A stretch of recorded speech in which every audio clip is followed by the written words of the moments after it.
আসসালামু আলাইকুম গাইজ, কেমন আছেন? কোথায় আছেন? আশা করি ভালো আছেন। আল্লাহর অশেষ মেহেরবানিতে আমিও ভালো আছি। ভালো থাকবেন, সুস্থ থাকবেন, এটাই আমার কামনা। যখনই আপনার ইমার্জেন্সি ডেইলি আপডেট কন্টেন্টগুলো দেখতে মনে চাইবে, আমার পেজে চলে আসবেন সরাসরি। সবসময় আমি আপনাদের মাঝে নতুন নতুন ডেইলি আপডেট কন্টেন্টগুলো দেওয়ার চেষ্টা করি। আপডেট কন্টেন্টগুলো যারা আমার পেজের সাথে এখনও পরিচয় নেই, জানাশোনা নেই, তাড়াতাড়ি চলে আসুন।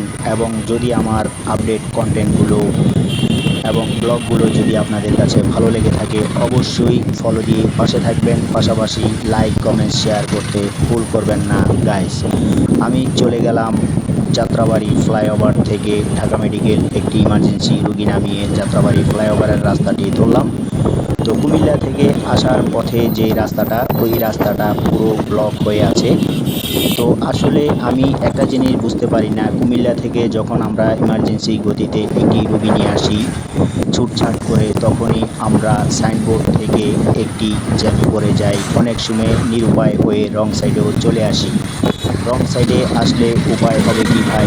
তখনই এসে আমরা ব্রিজের উপরে, যখন যাত্রাবাড়ি ব্রিজের উপরে যখন প্রবেশ করি, ব্রিজের উপরও যদি দেখি 2-2.5 ঘন্টা 3 ঘন্টা জাম, সেক্ষেত্রে কি করতে পারি?